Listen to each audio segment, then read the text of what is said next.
Place maintenant à nos invités. Il s'agit de M. Ibrahima Ndiaye, membre de Benno Bokk Yakaar et membre du pôle de communication du candidat Macky Sall. M. Ibrahima Ndiaye, bonjour. Bonjour. Voilà, je suis avec Mamadou Lamine Dianté. Il est membre du directoire de campagne de la coalition Macky 2019. Madické 2019 et il est donc le président de la commission éducation. Mamadou Lamine Dianté, bonjour. Ousmane, bonjour. Voilà, merci d'avoir accepté notre invitation. Nous allons parler donc de beaucoup de choses à la fois puisque la campagne donc a déjà bouclé une semaine. Déjà un premier bilan avec vous, Mamadou Lamine Dianté, pour ce que vous avez déjà vu sur le terrain.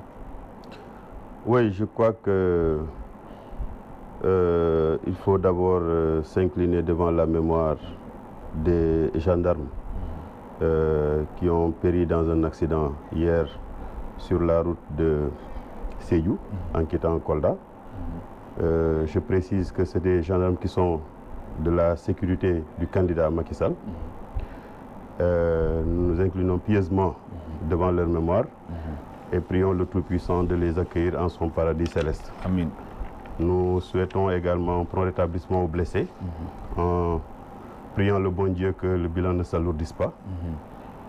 Nous regrettons très fortement les propos tenus par le candidat Macky Sall, une fois à Bignona, qui a tenu à rassurer, comme il l'a dit, que l'accident ne concernait pas le cortège de Benno Bokk Yakaar. Nous considérons que c'est regrettable parce que j'étais à Kolda quand Benno Bokk Yakaar était à Kolda. Il y avait un dispositif de sécurité impressionnant et je crois que ça pose le problème de l'équilibre et de l'égalité des candidats parce que quand même Macky Sall n'est qu'un candidat actuellement. S'il bénéficie d'autant de sécurité, il faudrait que les autres candidats également puissent bénéficier de cela. Si par-dessus tout il y a cet accident mortel, il devait pouvoir tenir d'autres propos que des propos de ce genre-là. Je crois que c'est regrettable.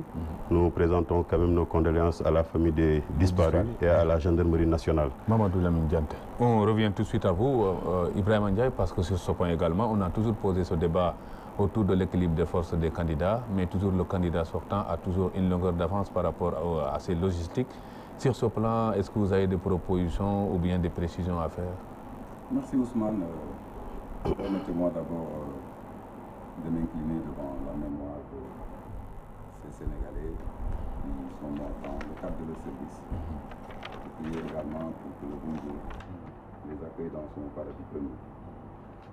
Ils sont morts dans le cours de leur devoir. Je pense qu'il nous appartient à nous tous d'avoir une certaine hauteur et de ne pas essayer de politiser des situations comme ça. La mort est déjà atroce. Il est difficile pour les parents de ces gens qui ont perdu leurs enfants, leurs maris, leurs frères. Mais il est également difficile pour les Sénégalais avec qui ils étaient sur le terrain en train de travailler dans le cadre d'un objectif. Je pense qu'il faut juste s'arrêter à prier pour le repos de leur âme et à ne pas utiliser des situations comme ça, dans des situations politiques. Je pense que ce qui nous interpelle tous aujourd'hui, dans le cadre de cette campagne électorale, c'est de présenter aux Sénégalais ce que nous avons comme proposition, ce que nous avons comme acquis, ce que nous avons comme ambition pour que le Sénégal sorte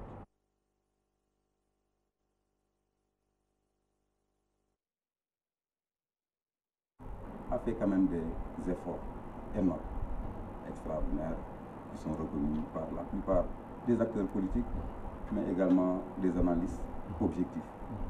Je pense que quand le président Macky Sall est arrivé à la tête de ce pays, il avait reposé son action sur une triptyque. Savoir s'attaquer aux urgences, parce qu'il y en avait beaucoup, parce qu'on a hérité d'un État hérité, d'une démocratie chancelante, d'un tissu social décousu.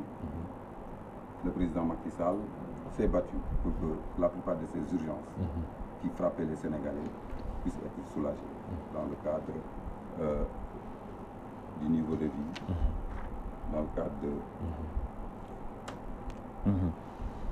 du niveau de vie, dans le cadre de l'éducation, dans le cadre de la formation, dans le cadre de la facilitation de la circulation des populations.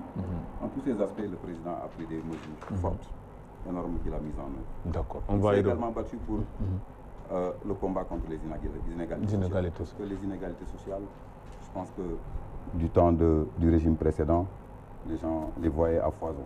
Il en existait partout. On voyait des gens qui sortaient de nulle part, qui du jour au lendemain devenaient milliardaires, qui roulaient en des voitures qui coûtaient des 100 millions, qui construisaient des bâtiments de 1 milliard ou 2 milliards. Ces inégalités-là, les gens les voyaient. Le président Macky Sall a également suscité de l'espoir. Il a suscité de l'espoir pour les Sénégalais. Il a suscité de l'espoir pour les partisans de la stabilité sociale, pour les partisans de l'effort, pour les partisans du travail. Maintenant, vouloir utiliser une situation catastrophique comme l'accident-là pour s'acharner sur le président Macky Sall, je pense que mon ami Dianté devrait s'organiser à peut-être nous expliquer ce que son candidat propose. Sur ce plan, Sénégalais. justement, il a parlé des inégalités sociales et il a dit que ça posait légion pour le régime sortant. Aujourd'hui, vous êtes dans le secteur de l'éducation, là où les gens crient à haute voix des inégalités. Sur ce plan, est-ce que vous avez constaté des efforts pour le candidat sortant? Oui, mais vous me permettrez de revenir un peu sur le bilan dont vous avez parlé, le bilan de la campagne depuis son démarrage. Je crois qu'il ne faut pas passer sous silence les nombreux actes de violence qui ont eu cours pendant cette semaine de campagne. Tout à l'heure, on vient de signaler dans la presse qu'il y a eu une mort à Tambacounda suite à des violences entre des partisans de l'APR et des partisans du PUR. Ils étaient venus s'en prendre à des militants du PUR et malheureusement, il y a eu un mort dans leur rang. C'est arrivé déjà à Matam, c'est arrivé à Saint-Louis avec les militants de PASTEF. Notre cortège à Sédhiou a essuyé des jets de pierre de la part des gens de l'APR. Je crois qu'il faudrait qu'ils arrêtent les actes de violence. S'ils veulent installer la violence, il ne peut pas installer la terreur dans ce pays-là parce que les gens ne sont pas des poltrons. Mais s'ils veulent installer la violence, ils en seront les seuls responsables. Ils disent qu'ils ont un bilan, ils n'ont qu'à défendre leur bilan et ne pas s'en prendre à des gens violemment. Je crois que ça aussi, ça fait partie du bilan. Alors, le candidat Macky Sall est mal placé pour parler de bilan au Sénégalais. Parce qu'en 2012, quand il était candidat à l'élection présidentielle, il avait proposé un programme, Yoonu Yokkute. Mais une fois élu, il a rangé sous le boisseau son programme de Yoonu Yokkute parce qu'en réalité, il devait exécuter des commandes de l'extérieur. C'est cela, avec son plan Sénégal émergent. Tout ce qui est dans le plan Sénégal émergent n'a pas été proposé aux Sénégalais. Si vous prenez l'histoire du TER, c'est quand il est allé en France et qu'on lui a imposé cela, qu'il a évidemment apporté le programme TER, alors qu'en 2012, il n'en a pas parlé aux Sénégalais, il n'en a pas fait une promesse. Donc, je pense qu'aujourd'hui, s'il y a des réalisations, ça ne peut pas être comptabilisé dans le cadre du bilan qu'il a proposé, un programme qu'il a proposé aux Sénégalais. Sur le secteur de l'éducation, ce qui est regrettable, et ce que moi je retiens parmi tant de choses sur lesquelles on peut discuter jusqu'à la fin de la journée, c'est quand le président Macky Sall dit le président Erdogan m'a appelé concernant l'histoire de Yavuz Selim. Le président Erdogan m'a appelé. Mais j'ai dit nous n'avons pas élu Erdogan comme président du Sénégal. Pourquoi Erdogan donnait-il des injonctions au président du Sénégal pour fermer l'école Yavuz Selim où des Sénégalais avaient inscrit leurs enfants? Et je pense en réalité que nous n'avons pas eu pendant ces 7 années un président du Sénégal. On a eu quand même à la place quelqu'un qui recevait des instructions de l'étranger pour les appliquer. Dans le secteur de l'éducation aussi, on parle des inégalités. Je ne sais pas dans quel secteur le président Macky Sall a lutté contre les inégalités, mais ce n'est pas dans le secteur de l'éducation. Je viens de Kolda. C'est la région qui bat le record en abri provisoire. Donc il n'y a pas de lutte contre les inégalités sociales. Parce que nous, chez nous, les enfants étudient dans les abris provisoires jusqu'au jour d'aujourd'hui. Malgré tout le tintamarre de Serigne Mbaye Thiam sur la résolution des abris provisoires, je ne sais pas. Je crois quand même qu'il faudrait que de temps en temps, les inspecteurs généraux d'État, ou en tout cas les structures qui sont chargées de contrôler la gestion des finances de ce pays-là, puissent s'autosaisir pour mener des enquêtes. Plusieurs milliards ont été annoncés dans la résolution des abris provisoires, mais aujourd'hui, ils font encore foison dans le système éducatif sénégalais. Les effectifs sont plus que pléthoriques sur ce plan-là. Récemment, il y a eu les sortants de la FASTEF de 2013 qui avait encore eu recours à une grève de la faim parce qu'il y a eu plusieurs fois des promesses qui ont été faites pour les recruter qui n'ont pas été. Mais ce qui est scandaleux, Ousmane, dans l'histoire de ces sortants de la FASTEF de 2013, ils ont été formés pour le certificat d'aptitude à l'enseignement dans les collèges d'enseignement moyen. Ils sont sortis, on leur propose d'aller être des contractuels dans l'élémentaire. Des contractuels dans l'élémentaire. Ils n'ont jamais eu de formation dans l'élémentaire, mais si ça, c'est lutter contre les inégalités, alors bravo Macky Sall. Parce que ces enseignants-là qui ont été formés pour enseigner dans les collèges d'enseignement moyen vont être obligés aujourd'hui d'aller enseigner des Sénégalais à l'élémentaire alors qu'ils n'ont pas reçu de formation dans ce sens-là. Au plan salarial, il y a eu une amélioration par rapport aux propositions du président Macky Sall? Non, il n'y a aucune amélioration. Les 15 000 ont été finalement... Oui, mais ça dit que ça, je crois que c'est une remise en cause des acquis du mouvement syndical enseignant. Et ça aussi également, c'est un coup de jarnac dont Boun Abdallah a le secret. Parce qu'en réalité, ce qui était convenu avec les enseignants en 2014, c'était d'engager une étude sur le système de rémunération et de procéder à un traitement équitable des agents de la fonction publique. Il ne s'agit nullement d'augmenter 40 000 francs sur le salaire des enseignants. Il s'agit de payer aux enseignants un salaire qui correspond à leur rang dans la fonction publique.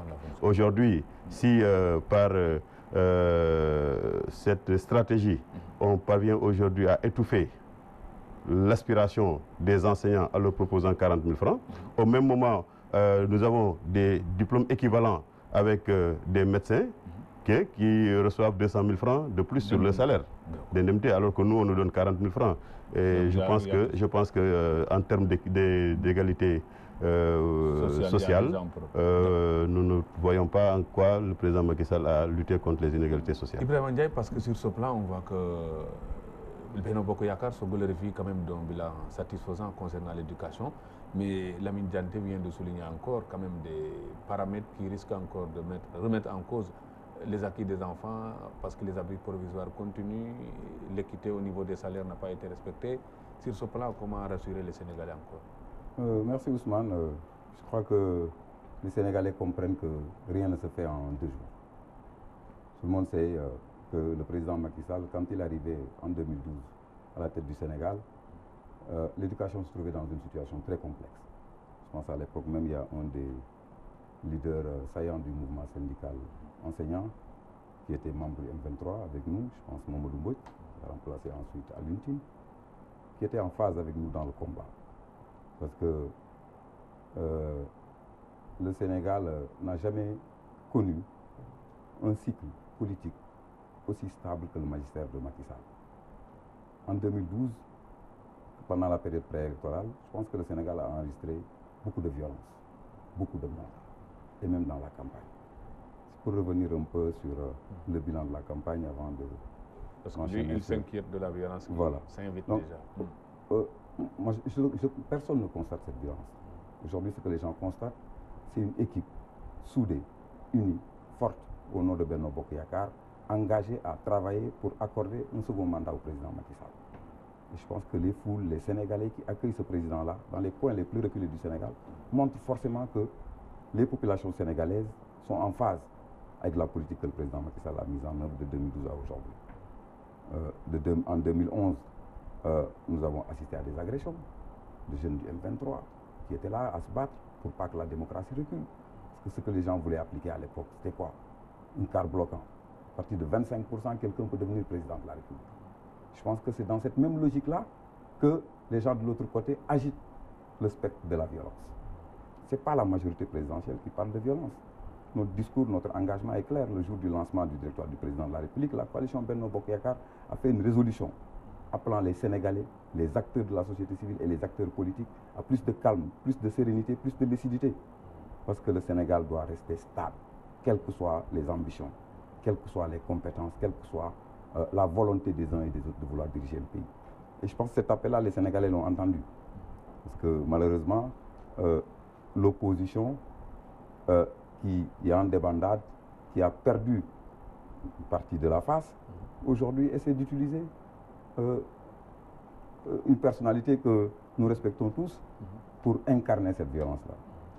La majorité n'a jamais demandé aux Sénégalais de sortir dans la rue, piller, casser ou brûler des pneus, ou même à la limite brûler leur carte d'électeur, c'est-à-dire que renoncer à leur citoyenneté. C'est quand même extraordinaire. C'est extraordinaire. Raison pour laquelle il faut rendre à César ce qu'il y a à César. C'est-à-dire que Macky Sall a quand même réussi à mettre le Sénégal dans une stabilité où les gens peuvent aller à une compétition électorale. Ça n'a pas été le cas en 2012. En 2012, beaucoup de candidats n'ont pas quitté Dakar à cause du spectre de la violence, que ce soit verbal, physique ou autre. Donc sur cela, je pense que nous devons tous essayer d'accepter que Pourquoi le président... l'opposition parle de recul démocratique alors peut-être c'est au plan des lois... Vous savez, la démocratie, elle évolue. Nous tous, nous voulons que la démocratie soit performante, avec des institutions fortes, des hommes et des femmes de valeur, des Sénégalais qui l'incarnent, qui la portent et qui travaillent tous les jours pour que ce pays aille de l'avant. On ne peut pas venir ici nous dire que, de toute façon, dans l'œuvre humaine ou dans l'œuvre de notre candidat, tout est parfait. Ce n'est pas ce que nous disons, ce n'est pas ce que nous vendons aux Sénégalais. Nous leur disons qu'il a un projet qui est établi et qui doit être appliqué de manière séquentielle, qui va vers un horizon et qui, vers cet horizon-là, va mettre le Sénégal en orbite parmi les pays les plus démocratiquement stables, économiquement forts. C'est ça que le président Macky Sall a proposé à travers le PSE. Parce que le PSE, c'est le truchement du programme Yoonu Yokkute. Parce que les fondamentaux sur lesquels le Yoonu Yokkute a été fondé n'ont pas changé. C'est les trois aspects sur lesquels j'ai parlé au début du débat. Okay. Hein?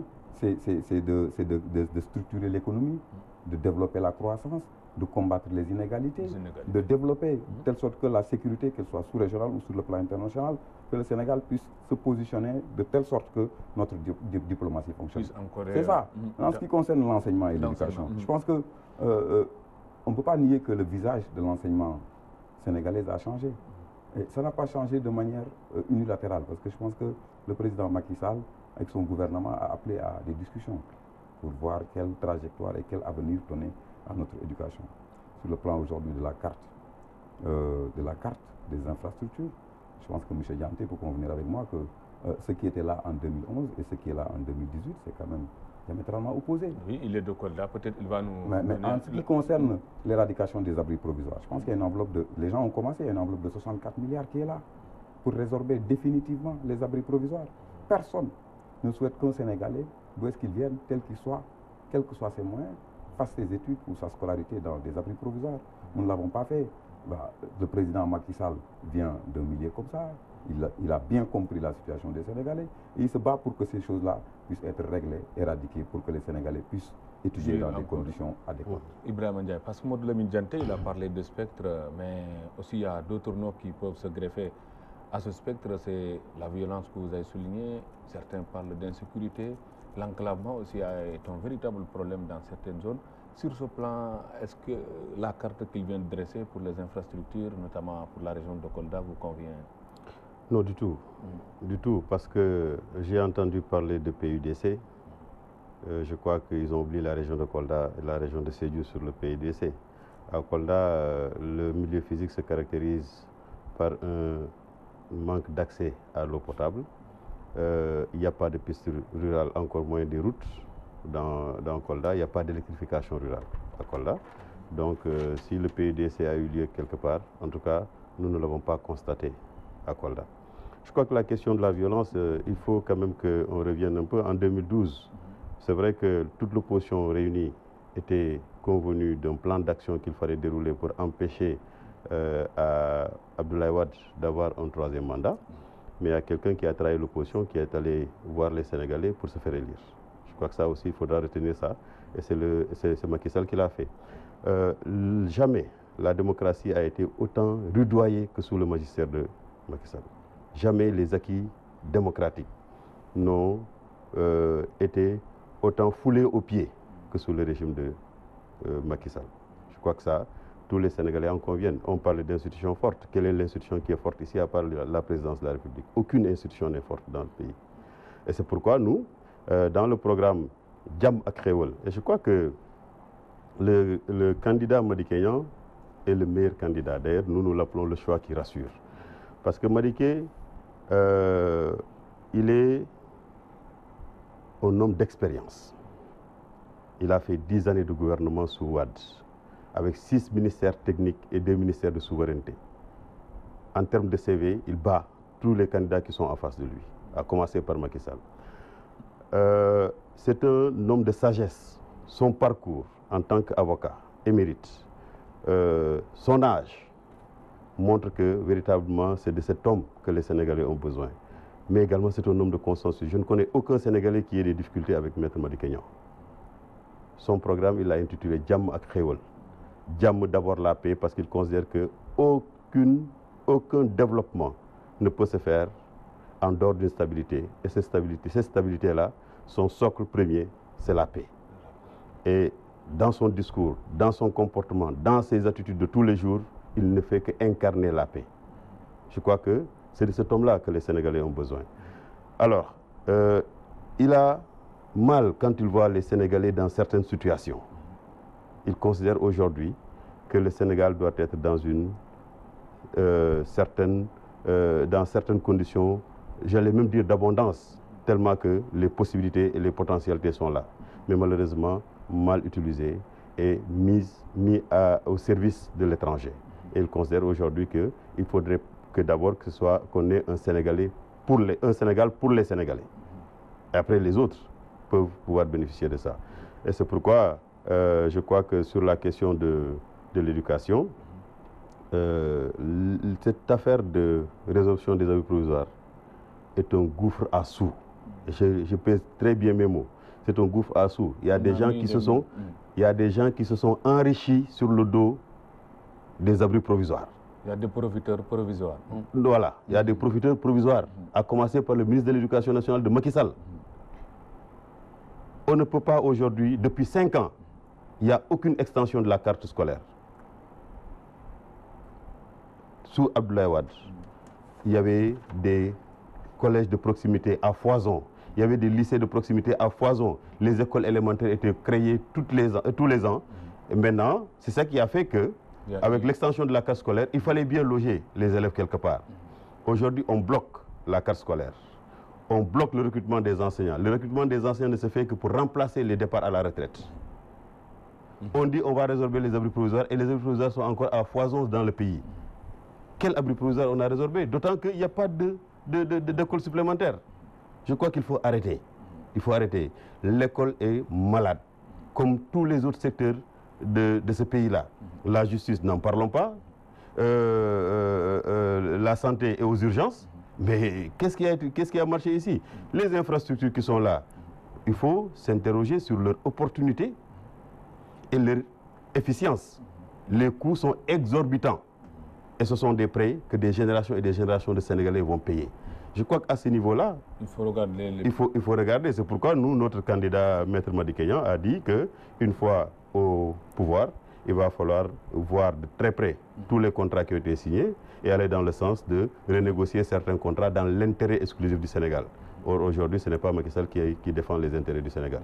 Mamadou Lamine Dianté, parce que Ibrahima Ndiaye, hier déjà avec l'accident de ces gendarmes-là, on devait les évacuer d'urgence à Dakar. Il paraît que l'avion n'a même pas réussi à atterrir parce qu'il y a un problème de balise au niveau de l'aérodrome de Kolda et on parle d'infrastructure. Est-ce que sur ce plan, il n'y a pas un renversement de priorité pour voir aussi? Il n'y a pas de problème de balise au niveau de l'aéroport. Moi, j'ai atterri à l'aéroport de Kolda.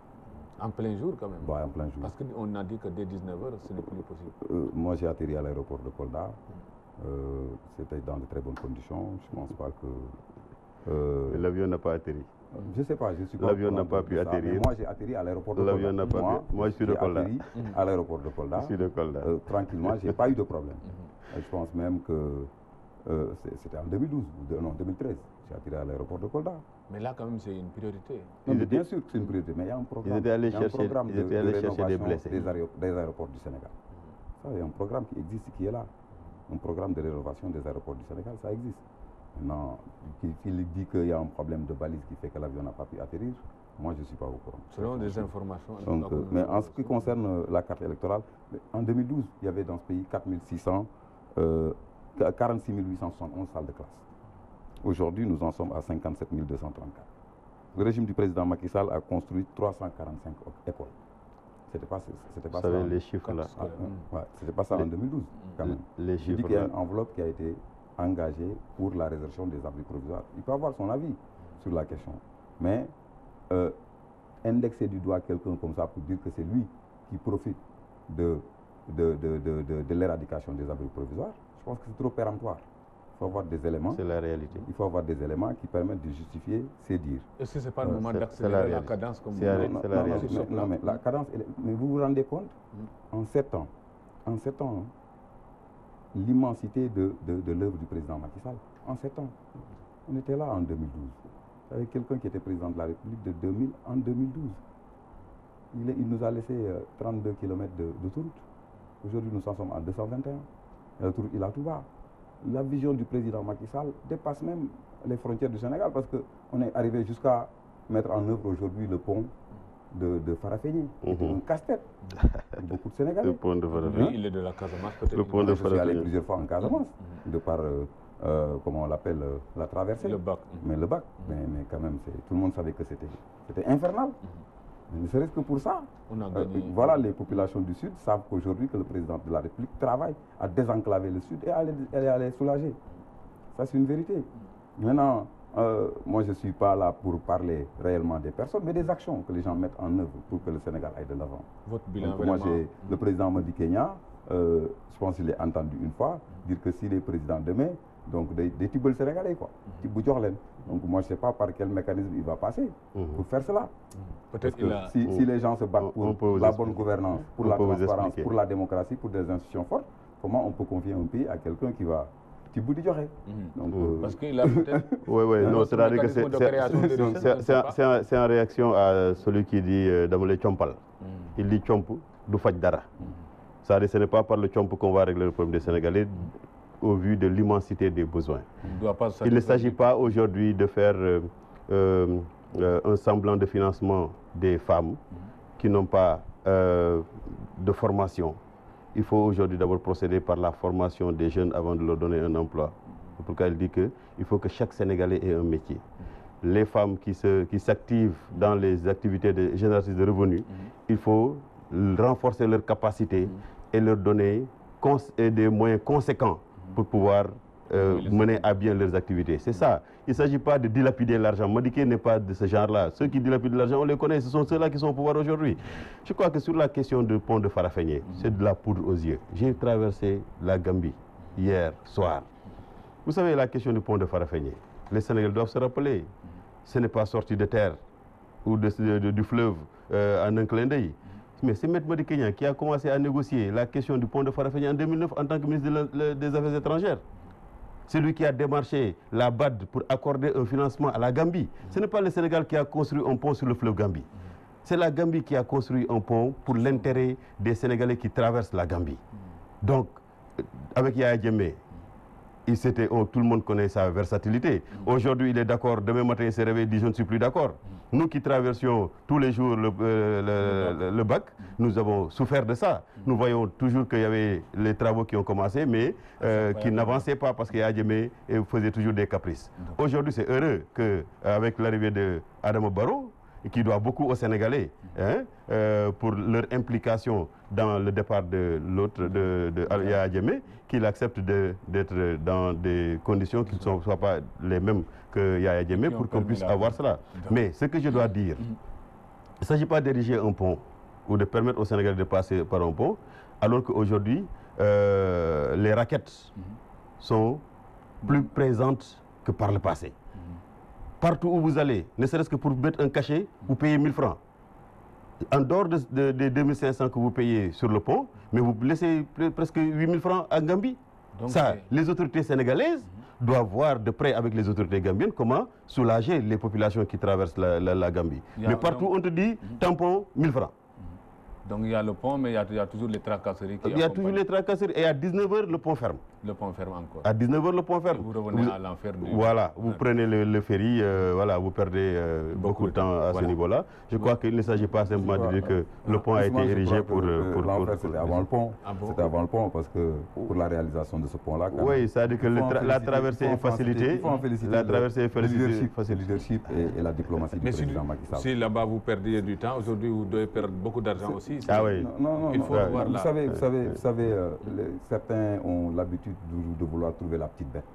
Mais il n'y en a pas au niveau du... Non, ils ont toujours l'habitude de vouloir trouver la petite bête. Même si le président Macky Sall arrivait aujourd'hui à faire telle sorte que les gens pouvaient traverser le Sénégal pour aller en Gambie par une boulite, ben les gens allaient trouver des choses à redire. Mais ce qu'il faut retenir, c'est le leadership incontestable du président Macky Sall dans ce dossier-là qui a permis aujourd'hui de faire de telle sorte que le Sénégal et la Gambie puissent être reliés par un pont. Voilà, on va y revenir tout à l'heure dans la version Wolof. Mag nag version Wolof bi dinañ dem ci kanam jël actualité internationale ak revue de presse balaa magazine bi di jeex sama ñaari invité yi tey di Ibrahima Ndiaye mu nekk coalition Benno Bokk Yaakaar nekk itam pôle de communication bu candidat Macky Sall. Ibrahima Ndiaye maa ngi lay nuyu. maa ngi lay fay. maa ngi fi ak Mamadou Lamine Diante nekk membre directoire bu campagne bu coalition Madické 2019 nekk itam président commission éducation Mamadou Lamine Diante maa ngi lay nuyu. maa ngi lay fay dama ci bëggoon yokk rek Madické Niang mooy tànneef bi dal xel. tànneef bi dal xel. c'est le choix qui rassure. noonu ngeen koy wax c'est ça. jërëjëf kon Mamadou Lamine Diante ñu ngi lay gërëm di la sant ñu bëggoon tàmbali ak yow sax ci. ñu def rek bilan ci li nga xamante ne tàmbali nañ ko ca campagne bi léegi ay bés génn ñu gis ne am na yu bëri yoo xamante ne jàpp nga ko ci ay poñ tey boo ko doon tënk ci yan la aju. waaw gannaaw bi ma la nuyoo di nuyoo sama naataango Ibrahima nuyu téléspectatrice ak téléspectateur Walfadjri damay d'abord jaale suñu mbokku gendarme yi nga xam ne démb tiis dal na leen.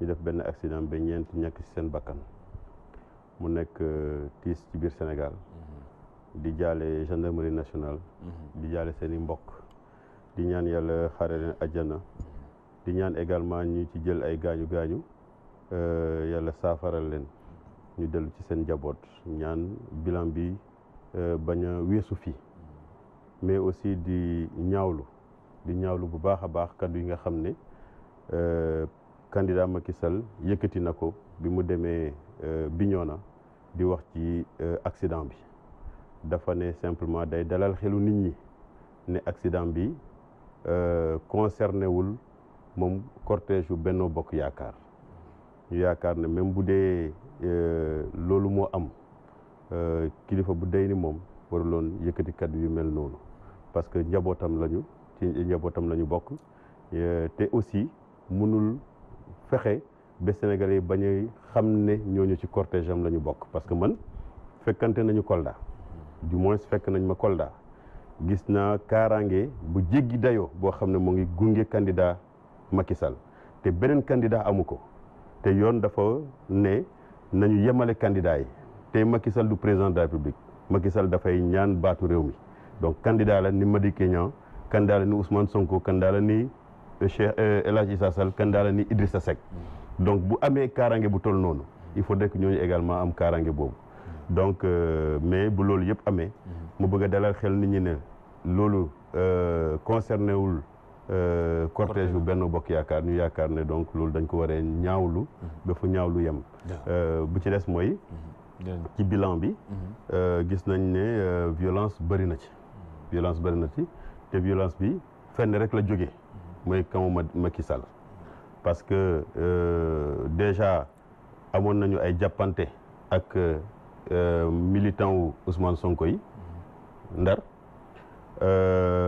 amoon nañu jàppante ak cortège wu Madické Niang mais comme Madické Niang nitu jàmm la ñoom jël nañu seen i xeer di sànni cortège wu Madické Niang mais coow jibul tey jii laata ñuy dugg studio xamal nañu ne ñoom ak waa PUR xeex nañu xeex bu métti Tamba ba am nit ku ci ñàkk bakkanam ñu yaakaar ne bu dee violence la ñu bëgg fii ragal amu fi tapet amu fi mais dañoo bëgg yëf yi dem ci jàmm nañu xam ne ñoom bu dee bilan la ñu am ñu war ko woon Sénégalais yi soxlawuñu ñuy indi violence mais bu violence amee aussi lépp lu ci tukkee rek dañu xam ne président Macky Sall moom mooy responsable Ibrahima Ndiaye ci fànn woowu parce que tiitaange am na ci boor boobu xam nga ndax toll na noonu yow ci sa xalaat jërëjëf Ousmane nga lay sant di la gërëm ci dalal bi ngi dalal Walfadjri di nuyu Diante mon co-débatteur di wax rek ni tiis moom su amee dal ci Sénégal ci Sénégalais yëpp la dal ndax ñëpp xam nañ taxawaay ak pas-pas ak kaaraange yi nga xam ni moom la takk der yi di def pour que sénégalais yi mën a nekk ci jàmm kon ñooñu ñëpp dañ leen amee njukkal amal leen gàcce ngalaam te ki nga xam ne nag mooy seen kilifa avant ñëpp je pense mooy le président de la république même su nekkul woon dans le cadre d'une campagne électorale nattu dal seen kaw nattu boobu ni mu dalee ci ñun defe naa bu gën a metti lay dalee ci président de la république donc ñooñu tey nga xam ne suñu borom moom na leen ci bi ñu nekkee ci seen liggéey di ko def xam ne sax mën na leen conseil parce que doomu aadama su nekkee ci liggéeyam di ko def ba nattu fekk ko ca wala lu mel nii dee fekk ko ci mën nañ considérer sax ni kooku dafa shahid ñu leen di ñaanal yàlla yërëm leen xare leen àjjana te dalal xelu seen njaboot te toftalal leen lu gën te gëm naa ni président Macky Sall ci dayoom ci tolluwaayam ak ci yërmande ak gis-gis bu mu am ci jàppale ñi nga xamante ni ñoo nekk en mission ci réew mi defe naa umpul kenn kon li ci war en terme de disposition naa président de la république na ko def mais nattu la bu daal ci Sénégal yëpp ñu ci am tiis di ñaan yàlla yàlla jéggal leen di wax rek ni ci campagne bi defe naa coalition yi fi toog yëpp def seen wane seen directoire wala ñu wane nit ña ñu àndal wala ñu toog di wax seen waxu projet defe naa coalition Benno Bokk Yaakaar rek moo fi def résolution ñëpp ñi bokk coalition bi taxaw ñu ni ñi ngi ñaan di wax ak acteurs yi ak sénégalais yi ak fu ñu mënti bokk na ñëpp doxal jàmm na ñëpp nekk ci jàmm na ñëpp am doxalin boo xamante ni réew mi ci jàmm lay nekk bañ àgg ci élection yi bu ko defee sénégalais yi nga xam ne ñooy tànn ñu tànn ka ñu wóolu ka leen doy mu nekk président de la République te gëm nañ ni ñun ci jongante boobu ki nga xamante ni mooy suñu candidat le président Macky Sall ci li mu fi def ci juróom-ñaari at yi ak taxawaay bi mu am ci réew mi gëm nañ ni bu ñu àggee ca booba sénégalais dinañ ko jox mu gañewaat élection yi àggale liggéey bi nga xam ne moom la tàmbali ci violence bi nag moo xam Sénégal yàgg na dund ay élection mais depuis président Macky Sall ñëw au pouvoir ba léegi stabilité ak absence de violence bi am ci paysage politique bi gëj nañ ko fi dund ndax 2012 fi la ñu fekk ñun ñëpp façon violence bu nekk gis nañ ko fi façon harcèlement bu nekk gis nañ ko fi te mon ami Dianté loolu fi la ko fekk taxawaay bi M23 amoon force vive yi am ko pour combattre violence boobu ñu bëggoon a imposer mu nekk une violence institutionnelle après nekk une violence démocratique soo ko nekk une violence physique ba ñu rey ci ay nit yu dul jeex àgguñu woon sax ci élection tax na sax li ci ëpp ci ñi nga xam ne ay candidat lañu élection présidentielle boobu génn ñu sax Ndakaar fii lañ toog parce que ki yoroon nguur gi jamono jooju moo bëggoon a imposer sa loi. ki yoroon nguur gi jamono boobu te génnagu ci ndax ñëwaat na te mu ngi def ay alliance yéen si boor boobu fan ngeen ci féete. kii génnoon ci nguur gi Sénégalais yi ñoo ñëw 2012 wan ko ni ko ñun fii lañ mën a yem ak yow seppi loxoom ci wàllu nguur Sénégalais nag comme ñëpp am na droit ñëw ci réew mi am na parti boo xam ni parti am la moom moo am orientation yi nga koy jox bu ko neexee ñëw bokk mais du candidat partem du candidat. mais ñàkkul candidat wala. su ko neexee tamit am candidat. mais lu ñu jaaxal rek mooy du candidat amul candidat mais candidat yi nga xamante ni ñoom dañu war a dem wax ak sénégalais yi wax leen seen programme wax leen li ñu bëgg def ci réew mi au lieu que ñu dem lijjanti loolu ñu ngi jéem a xool naka la ñuy def pour daje kooku waxtaan ak moom pour defe ni jàppale ba mu leen war a mën a jàppale mën na leen amal njëriñ. moom seen candidat sax moom est-ce que du ko. ba muy dem sax ci ñi koy seeti ñoo xamante ni dañ ne woon seen xeex yépp ci politique maanaam nit ñuy doxale politique c'est-à-dire que nit ñuy doxale politique ci réew mi boobu système boobu gisuñu ci seen bopp. boobu dinañ ci dellu soit ak waa ba moo waral ñoom ñu am engagement. am ñeneen tamit ñoo xamante ni nekk nañ de loin di espérer ni xëy na bu ñu waxtaanee kooku mu jàppale leen mën nañ ci am dara mais il faut que ñu fàttali ni kooku ñëw na fi 2017 mu ne campagne dugg fu ne wax ak sénégalais yi te terewul ca cappaandaw ga 16% la am ànd nañ ñoom ñëpp coalition. non 16% lañ am ànd nañ ñoom ñëpp élection fii référendum contre référendum ñoom ñëpp ñu ànd terewul bañ demee ci référendum président Macky Sall 63% la. ci diggante bi. li soppeeku sax damay ragal ni ci ñoom la jóge ñëw jàppale Macky Sall parce que ñoo xamante ni. dañoo gën a ñàkk waaw ci dinaa ko laaj jante ñoo xam ni ci ñoom lañ àndoon. ba élection législative di ñëw ak référendum bokk ci camp du non ba tey gis nañ ni Macky Sall yoon bi mu jël ak ñi mu àndal moo ëpp jàmm ci Sénégal mooy jëme Sénégal ci kanam ba bàyyi nañ loolu ñëw ci lii Mamadou Lamine Diante parce que maa ngi dégg. ci ay compris son candidat sax moom xam ni jamono yooyu. maa ngi dégg sax ne Madické waaw war na tey mi ngi nii benn daaraam. waaw parce que nee na moom exclurul sax dem seeti président Abdoulaye Wade moom Madické Niang. ci fànn woowu aussi lu fa mën a yaakaare wala ci doxalin bi parce que kii déjà mu ngay wane ne dem fa doo fa jëli lu bëre nangam. ci côté boobu est-ce que ànd nga ci moom wala sa njàngat jëmul ci. waaw li ma bëgg a wax rek mooy que ni bu dee Abdoulaye Wade bu mu ñëwee ak coalition bi 16% la ñu am. Benno Bokk Yaakaar 49% la ñu am. donc bu dee élection présidentielle deuxième tour lañ jëm. mais du élection présidentielle. waaw mais li ma bëgg a wax mooy. Macky Sall 65% la ko Sénégalais yi joxoon. mu dem élection mu am 49%. te tendance bi day wàcc rek. donc ngela mun na góorgóorlu élection yi jaar yoon parce que xam na ne deuxième tour la jëm. te deuxième tour bi.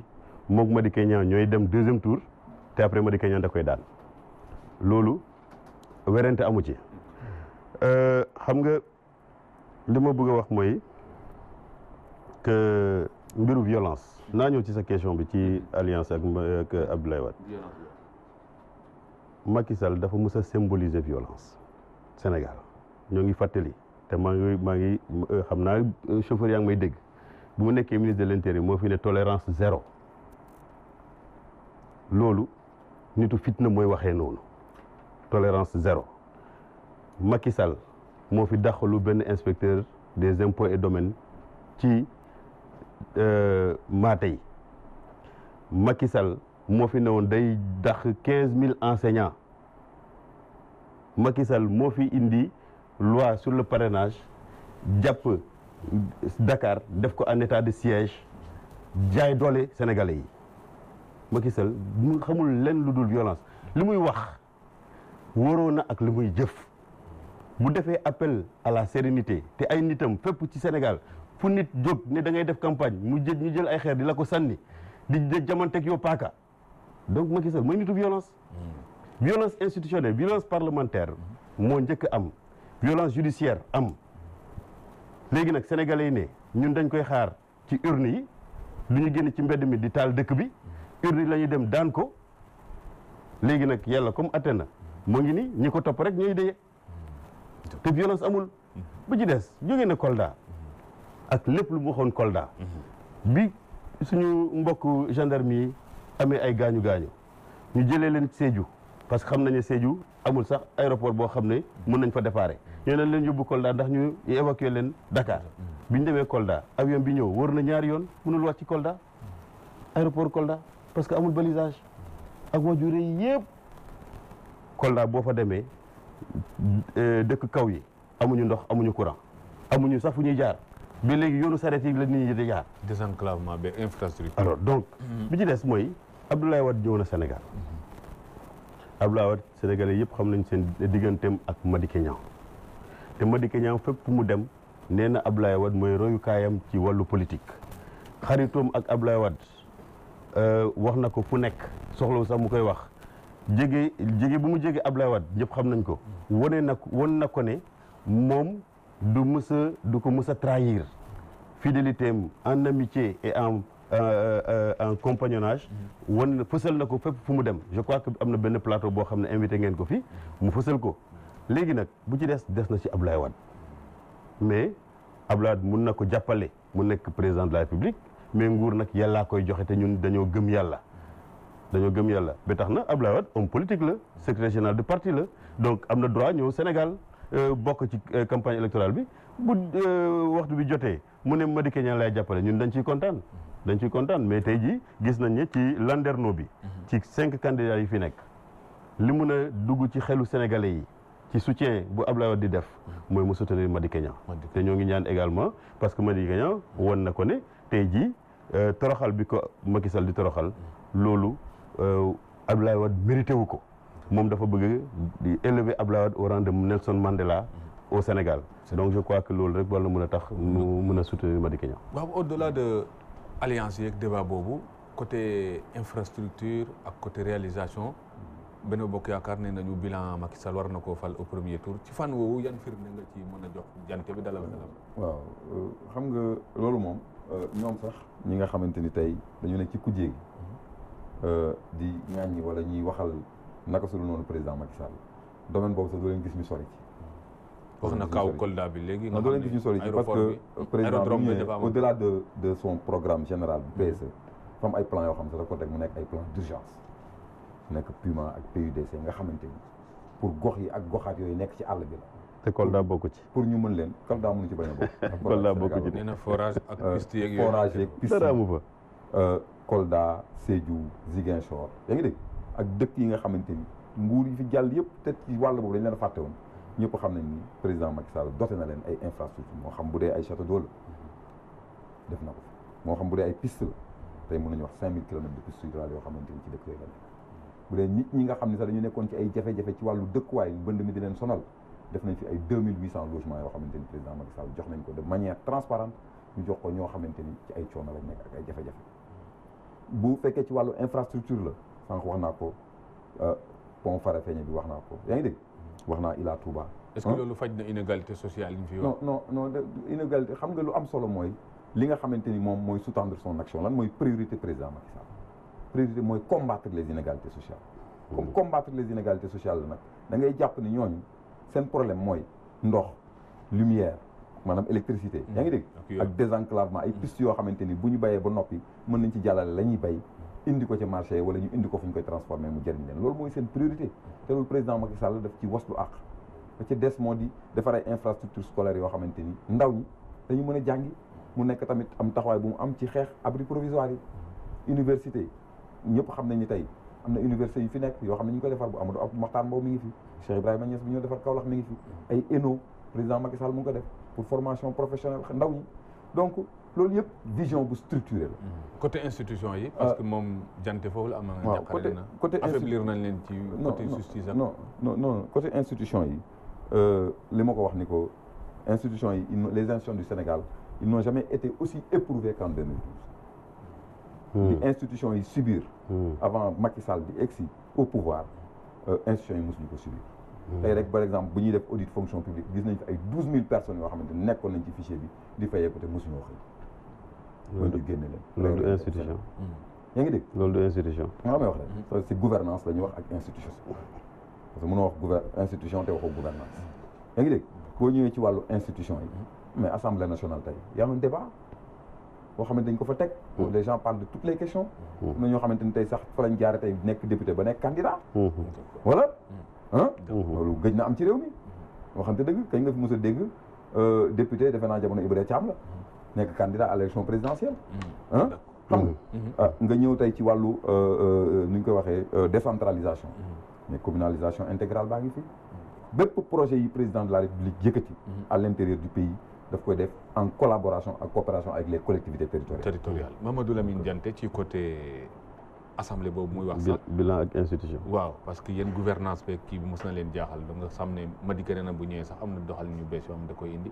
waaw Madické dafa ne programme bi mu am jàmm ak xeewal la ko tuddee nee na moom ñetti banqaas lay def ci programme am bu ci njëkk mooy wàllu yoon xam nga bu waxee ne institution mënuñu wax institution yu yàqu ba mu ëpp lu fi amoon 2012 waaw 2012 bi Abdoulaye yóbbee loi am assemblée bañ na ko voté pourtant moo fa amoon majorité lu mu ko bañ a voté Abdoulaye Wade en plus dafa ne comme coow li am na damay retirer projet de loi bi assemblée voté wul loi waaw non dafa retirer projet de loi bi te benn ñaareel bi mooy Abdoulaye Wade 23 juin bañul benn sénégalais génn ñaxtu 19 avril kenn gi mënul génn parce que nit ñi nangootuñu génn jàkkaarloo ak poste de l'ordre yi ba ay bakkan di ci rot moo tax mais bu ñu bàyyoon nit ñi génn bu boobaa loi sur le parrainage du jàll parce que nit ñi d'accord uñu ci xam nga foofu nga gisee ne Abdoulaye gentleman la bi affaire yi demee ba tar pourtant moo yoroon doole bi dafa nañu retirer affaire boobu parce que bëgguloon bakkan rot ci comprendre nga Assemblée nationale voté wul loi bi pourtant 19 avril on a voté la loi sur le parrainage sans débat question préliminaire yi moo nekkoon débat mais bi ñu naree voté loi bi pour ñu engager débat yi pour que gars yi indi seen argumentaire woon ne loi sur le parrainage bi kenn mënu koo jëfee Sénégal bañ nañ ko. est-ce que tu vois.